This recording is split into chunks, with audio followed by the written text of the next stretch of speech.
Welcome to The Explainer. Today, we're diving straight into something I know a lot of us feel. We're breaking the chain and pulling some seriously ancient wisdom to tackle modern debt. Okay, let's jump right into the super intimate reality that so many of us share. You did everything right? You went to school, you got the job, you played by the rules everyone told you to follow, and yet you still find yourself staring at the ceiling at 2 a.m. counting what you don't have. You kind of have to wonder, how does a life that looked so incredibly promising on paper feel as heavy to actually live? Well, I want to introduce you to someone.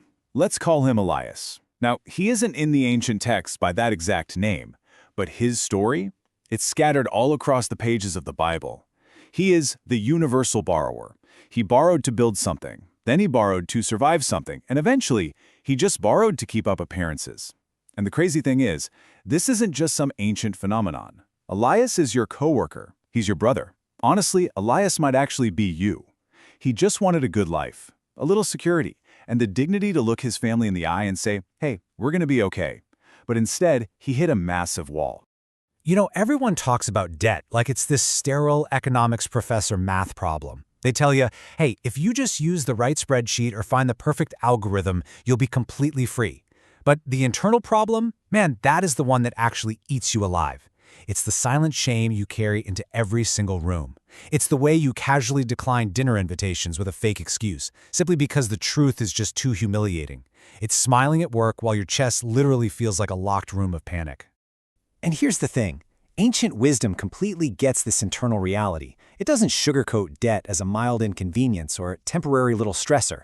Take Proverbs 22:7. The borrower is slave to the lender. It outright defines this relationship as slavery. And back in the ancient world where interest rates could legally hit 20 to 50%, that was literally true. That completely reframes the emotional stakes, doesn't it? It explains exactly why that locked room of panic exists inside you. You owe way more than you make, and your freedom? It's been totally compromised. So when you realize that playing by all the established rules didn't actually bring you freedom, it triggers a massive philosophical crisis. You ask yourself, did I miss something? Was I lied to? Because let's be real, you were promised that hard work meant financial peace, but the Bible actually doesn't flinch from addressing this very crisis. Instead of preaching at you or trying to sell you some quick fix, it offers a deeply profound perspective shift. This brings us to a crucial turning point found in the story of Nehemiah. Picture this. Here's a guy who looked at an entire city in ruins. The walls were broken, the people were broken, the economy was in total shambles, and yet he didn't panic, not even a little. Nehemiah understood that the real issue wasn't just the broken wall. The deeper problem was that the people had completely forgotten who they were before the wall broke. And when people forget their true identity, they start making decisions out of sheer absolute fear. Fear-based financial decisions almost always cause people to borrow what they simply cannot repay. Which brilliantly illustrates the crazy parallel between his time and ours. Nehemiah chapter 5 is honestly one of the most overlooked financial chapters in all of Scripture. His people were mortgaging their literal fields, selling their children into servitude, and borrowing at impossible rates just to pay the king's tax. Now, compare that to today. We're talking student loans, payday loans, those relentless buy now, pay later buttons following you around online. It is the exact same ancient story, just traded in a different currency. But here's the genius part. Nehemiah didn't just stand there and offer sympathy. He confronted the reality head-on and organized a highly practical, three-step architectural blueprint for recovery. It's a proven, ancient plan that we can absolutely still use today. We're not talking about 30 impossible rules here. It's just 3 clear moves. Name it, stop the bleeding, and build from what remains. Let's break those down. Step 1 is name it. Nehemiah gathered everyone together and made them state the actual mathematical truth of what was happening. Absolutely no euphemisms. No saying things like, oh, I'm just in a tough season right now. You have to state the actual weight of the debt, because you absolutely cannot solve a problem you refuse to name. Just like Psalm 32 notes that keeping silent makes your bones waste away, honest, brutal confession is your very first act of liberation. Right after you've named it, you immediately move to step 2, stop the bleeding. In Nehemiah's day, the very first practical instruction was to literally stop charging interest to one another.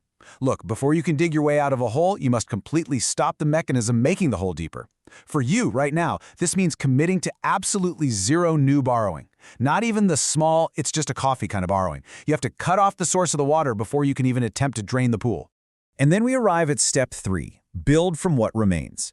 You see, Nehemiah didn't wait until the wall was perfect to celebrate progress. His people literally built with one hand and held a weapon in the other. For us, this means you have to work with what you currently have, while actively defending against the exact habits, temptations, and cultural pressures that desperately want to pull you backward into debt. You build your way out honestly, using exactly what is in your hands today. Now, I want to contrast Nehemiah's honest building with a stark warning found over in Luke 16. Jesus told a story about a desperate man who was drowning in debt, but instead of facing it honestly, he cooked the books. He cut these sneaky under-the-table deals just to buy himself some temporary comfort and the mere appearance of stability.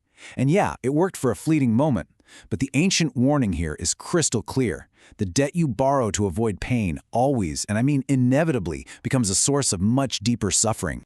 So what does that deeper suffering actually look like? Well, the question really isn't whether unaddressed debt will cost you something. It absolutely will. The only question is what it will cost you. That debt you ignore at 35, it becomes the retirement you literally cannot afford at 65. That silent financial shame you carry everywhere, it turns into a quietly fractured marriage.